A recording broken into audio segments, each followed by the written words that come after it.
ಮೇಷರಾಶಿಯಿಂದ ಮೀನರಾಶಿವರೆಗೂ ಇರತಕ್ಕಂಥ ಅಷ್ಟೂ ಜನರಿಗೂ ಈ ಸಲ ಜ್ಞಾಪಕ ಇಟ್ಕೊಳ್ಳಿ. 2.25 ವರ್ಷ ಹೇಳಿದ್ನಲ್ಲ, ಆ 2.25 ವರ್ಷ ಯಾರ್ಯಾರು CNG ಗಾಡಿ ಇಟ್ಕೊಂಡಿದ್ರ ಬರೆದಿಟ್ಕೊಂಬಿಡಿ. ನಿಮ್ಮ ಕೈಯಲ್ಲಿ ಜಲಮ ತಪ್ಸೋಕ್ಕಾಗಲ್ಲ. ಆಟೋಮೆಟಿಕ್ಗೆ ಒಂದು ವಾಲ್ವ್ ಇಟ್ಕೊಳ್ಳಿ. ಪೆಟ್ರೋಲಿಂದ ಗ್ಯಾಸ್ಗೆ ಹೋಗಲಿ, ಗ್ಯಾಸಿಂದ CNGಗೆ ಬರಲಿ, ಅಥವಾ ಎಲೆಕ್ಟ್ರಿಕ್ ಹೋಗಲಿ, ಈ ಥರದ ಕಾಂಬಿನೇಷನ್ ಇರ್ತಕ್ಕಂಥ ಯಾವುದೇ ಗಾಡಿಗಳಾಗಲಿ ಹುಷಾರ್. ನಾನು ಹೇಳಲಿಲ್ಲ ಅಂತ ನೀವು ನಾಳೆ ಬಾಯಿ ಬಿಡ್ಕೊಂಡ್ರೆ ಖಂಡಿತ ನಾನು ಹೇಳ್ತೀನಿ. ಪೆಟ್ರೋಲ್ ಬ್ಯಾಂಕಲ್ಲಾದರೂ ಸರಿ, ರೋಡಲ್ಲಿ ಮಧ್ಯದಲ್ಲಾದರೂ ಸರಿ, ರಾತ್ರಿ ಪ್ರಯಾಣ ಮಾಡಿದ್ರೂ ಸರಿ, ಗೊತ್ತಿಲ್ಲ, ಹುಷಾರ್. ಯಾಕೆ ಅಂದರೆ ಅದು ಎಲೆಕ್ಟ್ರಿಕ್ಕಿಂದ ಗ್ಯಾಸ್ಗೆ ಹೋಗ್ಬೋದು, ಗ್ಯಾಸಿಂದ ಪೆಟ್ರೋಲ್ ಬರ್ಬೋದು, ಪೆಟ್ರೋಲಿಂದ ಎಲೆಕ್ಟ್ರಿಕ್ ಹೋಗ್ಬೋದು, ಗೊತ್ತಿಲ್ಲ. ಬೇರೆ ಗಾಡಿಗಳು ಕಂಡುಹಿಡಿತಾರೆ ದರ್ದಿದವರು. ಎಲ್ಲ ನಿಮ್ಮ ಮೇಲೆ ಪ್ರಯೋಗ. ನೀವು ದೊಡ್ಡ ಶಿಖಾಮಣಿಗಳು ಸೂಪರ್ ಕಮ್ಮಿ ಅಂಪ ದುಡ್ಡು ಅಂತ ಹೋಗ್ತೀರಾ. ಅಲ್ಲಿ ನಿಮಗಿದೆ ನೋಡಿ ಮುಂದೆ ಮುಸಲ್ ಪಂಡ್ಗ. ನಾವು ಏನು ಮಾಡೋಕ್ಕಾಗಲ್ಲ, ಯಾಕೆಂದರೆ ಅವ್ರು ಕಂಡುಹಿಡಿತಿರೋದೇ ನಮ್ಮನ್ನೆಲ್ಲ ಸಾಯಿಸೋಕ್ಕೆ. ನಂಬರ್ 1 ಸಿಂಹರಾಶಿಗೆ ವಿಶೇಷವಾಗಿರ್ತಕ್ಕ ಸಂದರ್ಭದಲ್ಲಿ 6G ಅಂದರೆ ಸೆಂಟ್ರಲ್ ಗೌರ್ಮೆಂಟು 6G, ಈಗ 5G ಆಯಿತು, 4G ಆಯಿತು, 6G ಅಂದರೆ ಏನರ್ಥ? ಇನ್ನು ಕರೆಕ್ಟಾಗಿ ಸೆಪ್ಟೆಂಬರಿಂದ ಏನು ಈ ಮುಂದಿನ ವರ್ಷ ಬರ್ತಾ ಇದೆ, ಸೆಪ್ಟೆಂಬರಿಂದ ಕರೆಂಟ್ಗಳು ಕೆಲವು ಜಾಗಗಳಲ್ಲಿ ಏನೇನು ನೀವು ಬ್ಯಾಂಕ್ ಟೈಮ್ ಅಂತ ಹೇಳ್ತೀರ, ಅಂದರೆ ಬ್ಯಾಂಕ್ ಪೇಮೆಂಟ್ ಮಾಡೋದು ಯಾವ್ಯಾವುದಿಂದ, ಪೇಟಿಎಮ್ಮಲ್ಲಿ ಮಾಡ್ತಿರೋ, ಗೂಗಲ್ ಪೇಯಲ್ಲಿ ಮಾಡ್ತಿರೋ, ಯಾವ್ಯಾವ್ದು ಮಾಡ್ತಿರೋ ಗೊತ್ತಿಲ್ಲ, ಫೋನ್ಪೇಯಲ್ಲಿ ಮಾಡ್ತಿರೋ, ಹುಷಾರ್. ನಿಮ್ಮ ದುಡ್ಡು ನಿಮ್ಮ ಕೈಯಲ್ಲಿ ಇಲ್ಲದೆ ಇದ್ದರೆ ಅದು 6 ತಿಂಗಳ ಕಾಲ, ಎಲ್ಲಿಂದ? ಸೆಪ್ಟೆಂಬರ್, ಅಕ್ಟೋಬರ್, ನವಂಬರ್, ಡಿಸೆಂಬರ್, ಜನವರಿ. ಸೆಪ್ಟೆಂಬರ್, ಅಕ್ಟೋಬರ್, ನವಂಬರ್, ಡಿಸೆಂಬರ್, ಜನವರಿ. ಈ ಸಮಯದಲ್ಲಿ ಈಗಲೇ ಹೇಳಿದ್ದೀನಿ, ಇದನ್ನು ಮತ್ತೆ ರೆಕಾರ್ಡ್ ಮಾಡಿಕೊಂಡು ಗ್ಯಾರಂಟಿ ಟಿವಿಯವ್ರು ಕರೆದುಬಿಟ್ಟು ಬ್ರಹ್ಮಾಂಡ ಗುರುಜಿಗಳು ಹೇಳಿದ್ದು ನಿಜ ಅಂತಾರೆ. ಆ ಸಮಯಕ್ಕೆ ಇದು ಆಗುವ ಖಚಿತ ಶತಸಿದ್ಧ. ಆದ್ದರಿಂದ ನೀವೆಲ್ಲರಿಗೂ ಹೇಳ್ತಾ ಇದ್ದೀನಿ. ಯಾಕೆ ಅಂದರೆ ಷಟ್ಸ್ಥಾನವನ್ನು, ಅಷ್ಟಮ ಸ್ಥಾನವನ್ನು ನೋಡಬಾರ್ದು. 7ನೇ ಮನೆಯಿಂದ 9 ಭಾಗ್ಯಸ್ಥಾನವನ್ನು ನೋಡಬಾರ್ದು. ಸೂರ್ಯನ ಮನೆಯಲ್ಲಿ ಯಾವ ಕಾರಣಕ್ಕೂ ಸೂರ್ಯನ ದೃಷ್ಟಿ ಯಾವ ಕಾಲಕ್ಕೂ ಬೀಳಬಾರ್ದು. ತನ್ನ ಮನೆಯಲ್ಲಿ ತಾನೇ ಸೂರ್ಯ ಬಿದ್ದಾಗ ಎಲೆಕ್ಟ್ರಿಫಿಕೇಷನಲ್ಲಿ ಈ ಥರ ದುಡ್ಡು ಜಾಮ್ ಆಗುತ್ತೆ. ದೊಡ್ಡ ಕರೆನ್ಸಿ ಬ್ಯಾಂಕ್ ಕರಪ್ಟ್ ಆಗುತ್ತೆ. ದೊಡ್ಡ ಬ್ಯಾಂಕ್ ಕೆಳಗೆ ಬಿದ್ದು ಹೋಗುತ್ತೆ. ಏನು ಬುಲ್ಲು ಗಿಲ್ಲು ಅಂದ್ಕೊಂಡು ಕೂತ್ಕೊಂಡ್ರೆ ಸೆಂಟ್ರಲ್ ಗೌರ್ಮೆಂಟು, ಅಥವಾ ಯಾವ ಕಾಲಕ್ಕೂ ಬಾಂಬೆ ಗಿಮ್ಮೆ ಅಂತಿಲ್ಲ, ಸ್ಟಾಕ್ ಎಕ್ಸ್ಚೇಂಜ್ ಬಿದ್ದು ಹೋಗುತ್ತೆ. ಯಾರ್ಯಾರು ನನ್ನ ಮಕ್ಕಳು ಎಷ್ಟೋ ಜನ ಗ್ಯಾಂಬ್ಲಿಂಗ್ ಆಡ್ತಾ ಇದ್ದೀರಲ್ಲ ಕೂತ್ಕೊಂಡು, ಅಯ್ಯೋ ಪೆದ್ದುಗಳೇ, ದುಡ್ಡುಗಳು ವಾಪಸ್ ಇಸ್ಕೊಳ್ಳಿ. ಯಾರ್ಯಾರು ಸಾಲ ಕೊಟ್ಟಿದ್ದೀರಾ ಅಂದರೆ ಕನ್ಯಾ ರಾಶಿಯಲ್ಲಿರ್ತಕ್ಕಂಥದ್ದಲ್ಲಿ ಏನು ಹೇಳುತ್ತೆ ಅಂದರೆ ಎಲ್ಲ ರಾಶಿಯವರೂ ಕನ್ಯಾ ರಾಶಿಯಲ್ಲಿ ಬರ್ತಕ್ಕಂಥ ದೃಷ್ಟಿ ಈ ಸಲ ಜ್ಞಾಪಕ ಇಟ್ಕೊಳ್ಳಿ. ಯಾರ್ಯಾರು ದುಡ್ಡು ಕೊಟ್ಟಿದ್ದೀರಾ, ಬಡ್ಡಿ ಕೊಟ್ಟಿದ್ದೀರೋ, ಸಾಲ ಕೊಟ್ಟಿದ್ರೋ, ನೆಂಟರು ಕೊಟ್ಟಿದ್ರೋ, ನಿಮಗೆ ಕೊಟ್ಕೊಂಡಿದ್ರೋ, ಅಕ್ಕಪಕ್ಕದಲ್ಲಿ ಯಾರಿಗೋ ಕೊಟ್ಕೊಂಡಿರ್ತೀರೋ, ವಾಪಸ್ ದಯವಿಟ್ಟು ಒಳ್ಳೆ ರೀತಿಯಲ್ಲಿ ಇಸ್ಕೊಂಬಿಡಿ. ನೀವು ಬಡ್ಡಿ ಚಕ್ರಬಡ್ಡಿ ಇಟ್ಕೊಂಡಿರೋರು ದಯವಿಟ್ಟು ವಾಪಸ್ ಕೊಟ್ಬಿಡಿ. ನೀವು ಇಟ್ಕೊಳ್ಳೋಕೆ ಹೋಗಬೇಡಿ. ಜಗಳ ಘರ್ಷಣೆ ಗ್ಯಾರಂಟಿ. ದುಡ್ಡಿಂದಾನೇ ಜಗಳಗಳ ಘರ್ಷಣೆ ಆಗುತ್ತೆ. ಫ್ರೆಂಡಿಗೆ ಕೊಟ್ಟಿದ್ದೀರೋ ಗೊತ್ತಿಲ್ಲ, ಯಾರಿಗೆ ಕೊಟ್ಟಿರೋ ಗೊತ್ತಿಲ್ಲ, ಅವ್ನು ರೇಸಲ್ಲಿ ಜೂಜಾಡ್ದಂಗೆ ಎಲ್ಲರೂ ದುಡ್ಡುಗಳು ಒಳ್ಳೆ ಸ್ಟಾಕ್ ಎಕ್ಸ್ಚೇಂಜ್ಗೆ ಗ್ಯಾಂಬ್ಲಿಂಗ್ ಆಡ್ದಂಗೆ ಪೆಕ್ಕರು ನನ್ನ ಮಕ್ಕಳು ಎಲ್ಲ ಆಡ್ತಾ ಇದ್ದೀರಾ. ಅದೇನು ಆಟಾರೋ ನನಗೂ ಗೊತ್ತಿಲ್ಲ. ಈ ಆಟಗಳನ್ನ ದಯವಿಟ್ಟು ಆಡಬೇಡಿ.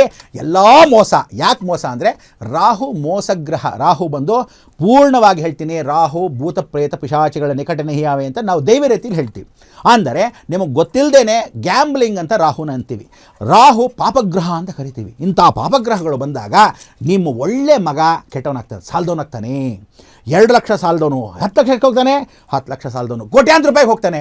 ಬಾಯಿ ಬಡ್ಕೋಬೇಕಾಗತ್ತೆ. ಯಾಕೆಂದರೆ ಕನ್ಯಾ ರಾಶಿಗೆ ದೃಷ್ಟಿ ಈ ಮನೆಯಿಂದ ಈ ಮನೆಗೆಲ್ಲಿ 9ನೇ ಮನೆಗೆ ಬೀಳ್ತು. 9ನೇ ಮನೆಗೆ ಬಿದ್ದಾಗ ದಯವಿಟ್ಟು ಹೇಳ್ತಾ ಇದ್ದೀನಿ, ತುಂಬ ಕಷ್ಟ ಆಗುತ್ತೆ ನಿಮಗೆಲ್ಲರಿಗೂ. 5 ಗ್ರಹಗಳಲ್ಲಿ 3 ಗ್ರಹ ಒಂದೇ ಮನೇಲಿ ಕೂತ್ಕೊಂಡಾಗ, ಒಂದೇ ಧನು ರಾಶಿಯಲ್ಲಿ 5 ಗ್ರಹಗಳು ಕೂತ್ಕೊಂಡಾಗ ಈ ತೊಂದರೆಗಳು ಎಲ್ಲ ರಾಶಿಯವ್ರಿಗತ್ತೆ. ಹೆಂಡ್ತಿಗಾದರೆ ಗಂಡನಿಗೆ ಬೇಜಾರು, ಗಂಡ ಹೆಂಡ್ತಿಗಾದರೆ ಮಕ್ಕಳಿಗೆ ಬೇಜಾರು, ಮಕ್ಕಳಿಗಾದರೆ ಸ್ವಂತ ತಂದೆ ತಾಯಿಗೂ ಬೇಜಾರು.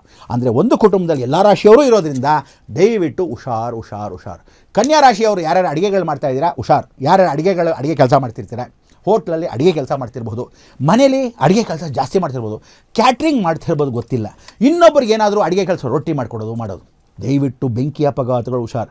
ಗ್ಯಾಸ್ ಹತ್ರ ಆಗಲಿ, ಅಡುಗೆ ಹತ್ರ ಆಗಲಿ, ಎಣ್ಣೆ ಎಗರೋದಾಗಲಿ, ಏನು ಬೋಂಡಾ ಬಜ್ಜಿ ಹಾಕ್ತಿರೋ ಸಾಯಂಕಾಲ ಹೊತ್ತು, ಬೆಳಗ್ಗೆನೇ ಅಡುಗೆಗಳು ಮಾಡ್ತಿರೋ, ಅಥವಾ ಅಡುಗೆ ಮಾಡಿ ಯಾರಿಗೋ ಕೊಡ್ತಿರೋ ಗೊತ್ತಿಲ್ಲ. ಆ ಅಡುಗೆಗಳನ್ನು ಯಾರು ಕನ್ಯಾ ರಾಶಿಯಲ್ಲಿ ಮಾಡ್ತಾ ಇದ್ದೀರೋ, ಅಡುಗೆ ಮನೆಯೇ ಒಂದು ವಿಚಾರಣೆಯಲ್ಲಿ ಇರ್ತಿರೋ, ಎಣ್ಣೆಯಿಂದ ಹುಷಾರು. ಅಡುಗೆ ಮಾಡೋ ಎಣ್ಣೆಯಿಂದ, ಅದು ವೆಜ್ ಆಗಲಿ ನಾನ್ ವೆಜ್ ಆಗಲಿ ಎಲ್ಲಾದರೂ ಮಾಡ್ತಾ ಇದ್ದರೆ ಅಡುಗೆ ಮನೆಯಲ್ಲಿ ನೀವು ಜಾಗ್ರತೆ. ಹುಷಾರ್. ಕನ್ಯಾ ರಾಶಿಯವರು ದಯವಿಟ್ಟು ಪೂರ್ತಿಯಾಗಿ ಜ್ಞಾಪಕ ಇಟ್ಟಿರಬೇಕು. ಕೂದಲು ಹುಷಾರು ಅಂದರೆ ಜಡೆ ಅಕಸ್ಮಾತ್ ಸಿಕ್ಕಾಕೊಂಬಿಟ್ರೆ, ಸೆರಗು ಅಕಸ್ಮಾತ್ ಸಿಕ್ಕಾಕೊಂಬಿಟ್ರೆ ಸೀರೆಯಿಂದ ಬೀಳ್ತಕ್ಕಂಥ ಅವಕಾಶಗಳು. ಜಡೆ ಯಾಕೆ ಸಿಕ್ಕಾಕೊಳ್ಳುತ್ತೆ ಅಂದರೆ ಜಗಳ ಆಡ್ಬೋದು, ಜಡೆ ಅಕಸ್ಮಾತ್ ಕೂದಲು ಉದುರಬಹುದು. ಇದು ಶನಿಯ ಪ್ರಭಾವ. ಆದ್ದರಿಂದ ಸೀರೆ ಸಿಕ್ಕಾಕೊಳ್ಳುತ್ತೆ, ಚಕ್ರಕ್ಕೆ ಸಿಕ್ಕಾಕೋಬೋದು, ಎಲ್ಲೋ ಸಿಕ್ಕಾಕೋಬೋದು, ಎಳಿಬೇಕಾದ್ರೆ ಸಿಕ್ಕಾಕೋಬೋದು, ಮೆಟ್ರೋ ಟ್ರೈನಲ್ಲಿ ಸಿಕ್ಕಾಕೋಬೋದು, ಗೊತ್ತಿಲ್ಲದೆ ಏನೇನು ಮಾಡುತ್ತೋ ಗೊತ್ತಿಲ್ಲ. ಸೀರೆ ಸೆರಗು ಬಟ್ಟೆಗಳನ್ನು ಅಂಚುಗಳು ಜಾಗ್ರತೆ ಅಂತ ಹೇಳುತ್ತೆ. ಅದಕ್ಕೆ ಕೂದಲು ಅಂಚು, ಸೆರಗಂಚು ಜ್ಞಾಪಕ ಇಟ್ಕೋಬೇಕು ಕನ್ಯಾ ರಾಶಿಯವರು. ಇದಿಷ್ಟು ಯಾಕೆ ಹೇಳ್ತಾ ಇದ್ದೀನಿ ಅಂದರೆ ಈ ಒಂದು ಗಮನ ಕನ್ಯಾ ರಾಶಿಯವರಿಗೆ ವ್ಯವಸ್ಥೆ. ಇದಾದ ಮೇಲೆ ತುಲಾರಾಶಿಯವರಿಗೆ ಭಾಳ ಚೆನ್ನಾಗಿದೆ. ತುಲಾರಾಶಿಲಿ ಇಷ್ಟು ವರ್ಷ ಸತತ ಪ್ರಯತ್ನ ಪಟ್ಟರು. ನಮ್ಮ ತಾತನ ಮನೆ ಆಸ್ತಿ ಬಂತು, ಖಂಡಿತ ಭಾಳ ಸಂತೋಷ. ಬರುತ್ತೆ. ಮನೆ ಮಾಡ್ತೀರಾ, ಬರುತ್ತೆ.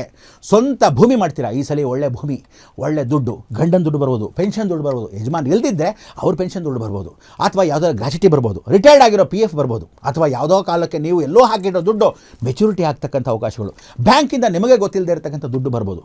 ಏನ್ರಿ ನಮ್ಮ ಪಾಡಿಗೆ ನಾವು ಈ ವಯಸ್ಸಲ್ಲಿ ಇದ್ದೀವಿ, ನಮ್ಗೆ ಹೆಂಗೆ ದುಡ್ಡು ಬಂದ್ಬಿಡುತ್ತೆ, ಯಾರೋ ತಂದು ಕೊಡ್ತಕ್ಕಂಥ ಅವಕಾಶಗಳಿರ್ಬೋದು, ಗೊತ್ತಿಲ್ಲ. ಅಂದರೆ ಆ ಇನ್ವೆಸ್ಟ್ಮೆಂಟ್ ದುಡ್ಡು ನಿಮ್ಮದೇ ಆಗಿರ್ತಕ್ಕಂಥ ದುಡ್ಡು, ಧನಪ್ರಾಪ್ತಿ ಚೆನ್ನಾಗಿ ಕೊಡ್ತಕ್ಕಂಥ ಕುಬೇರ ಲಕ್ಷ್ಮಿ ಅನುಗ್ರಹ ನಿಮಗೆ ಖಂಡಿತ ಸಿಗುತ್ತೆ. ತುಲಾರಾಶಿಯಿಂದ ಈ ಕಾಲಕ್ಕೆ ಹೊಸ ಮನೆ ತೊಗೋಬೋದು, ಹೊಸ ಕಾರ್ ತೊಗೋಬೋದು, ಅಥವಾ ಹೊಸದಾಗಿರ್ತಕ್ಕಂಥ ಗೃಹ ನಿರ್ಮಾಣ ಕಾರ್ಯಕ್ಕೆ ನೀವು ದುಡ್ಡನ್ನು ಹಾಕ್ಬೋದು. ಭೂಮಿ ಕಾರ್ಯದಿಂದ ಹಿಡಿದು ಎಲ್ಲವೂ ತುಲಾರಾಶಿಗೆ ಭಾಳ ಚೆನ್ನಾಗಿದೆ. ಒಂದೇ ಒಂದು ತುಲಾರಾಶಿಗೆ ಅಂದರೆ ಮೊಣಕಾಲು ಹುಷಾರಾಗಿರಬೇಕು, ಹಿಂಬಡಿ ಹುಷಾರಾಗಿರಬೇಕು. ಓಡಾಡ್ತಾ ಇದ್ದಾಗ ನರಗಳು ಅಯ್ಯೋ ಪರವಾಗಿಲ್ಲ ಬಿಡಿ ಅಂತ ನೆಗ್ಲೆಕ್ಟ್ ಮಾಡಬೇಡಿ, ಹೆಂಗಸರು ಅಥವಾ ಗಂಡಸರು. ಸಣ್ಣದ್ರಿ ಜಾಸ್ತಿ ಏನು ಉಳ್ಕಿಟ್ಟಿಲ್ಲ, ಸ್ವಲ್ಪ ಹಿಂಗೆ ಎದ್ದೇಳುವ ಕಷ್ಟ ಅನ್ನೋದು ದಯವಿಟ್ಟು ನೆಗ್ಲೆಕ್ಟ್ ಮಾಡಬೇಡಿ. ಯಾಕೆಂದರೆ ನರಗಳಿಗೆ ತೊಂದರೆ ಕೊಡ್ತಕ್ಕಂಥ ರಾಹು ಈ ಒಂದು ತುಲಾರಾಶಿಗೆ ಈ ತೊಡೆ ಮತ್ತು ಹಿಂಬಡಿ ಕಾಲು ಹೊಡಿತಾ ಏನಾದರೂ ಬರುತ್ತೆ, ಅಥವಾ ಈ ಚಳಿಗೆ ಹೊಡಿತಾ ಅಂತ ನೀವು ಅನ್ಕೋಬೋದು. ದಯವಿಟ್ಟು ಹೇಳ್ತೀನಿ, ನೆಗ್ಲೆಕ್ಟ್ ಮಾಡಬೇಡಿ. ಈ ನೋವು ಚಿಕ್ಕದಾಗಿರೋ ದೊಡ್ಡದಾಗೋ ಅವಕಾಶಗಳಾಗುತ್ತೆ. ಸೊ ಆ ಖರ್ಚಿನ ವ್ಯವಸ್ಥೆ ಮಾಡದೆ ಮಾತ್ರೆಗಳು ತೊಗೊಳ್ಳಿ. ಇದಾದ ಮೇಲೆ ವೃಶ್ಚಿಕ ರಾಶಿ ಇರತಕ್ಕಂಥವ್ರು ಅಪಮೃತ್ಯುಗಳು ಜಾಸ್ತಿ. ವೃಶ್ಚಿಕ ರಾಶಿಯಲ್ಲಿ ಯಾರ್ಯಾರಿದ್ದೀರಾ, ಭಾಳ ಜನ ಹೇಳಬೇಕಾಗಿಲ್ಲ, ಭಾಳಷ್ಟು ಜನ ಹೋಗ್ತಕ್ಕಂಥ ಅವಕಾಶಗಳಿದೆ. ವೃಶ್ಚಿಕ ರಾಶಿಯಲ್ಲಿ ಮೃತ್ಯುಗ್ರಹ ಅಂತ ಕರಿತೀವಿ. ಧನುರಾಶಿಯಲ್ಲಿ 4 ಗ್ರಹಗಳು ಯಾವತ್ತು ಕೂತ್ಕೊಂಡ್ರೆ, ಮೃತ್ಯುಗ್ರಹ ಆಗಿರ್ತಕ್ಕಂಥ ಗುರು ಅಕಸ್ಮಾತ್ ಮೇರ ದೃಷ್ಟಿಲಿದ್ದರೆ ಅವನು ಯಾವ ಕಾಲಕ್ಕೂ ಕರ್ಕೊಂಡು ಹೋಗೋಕ್ಕೆ ರೆಡಿ. ಕೇತು ಯಾರೋ ಕರ್ಕೊಂಡು ಹೋಗೋ ಗ್ರಹ, ಮುಕ್ತಿ ಮೋರ್ಗ ಕೊಟ್ಕೊಂಡು.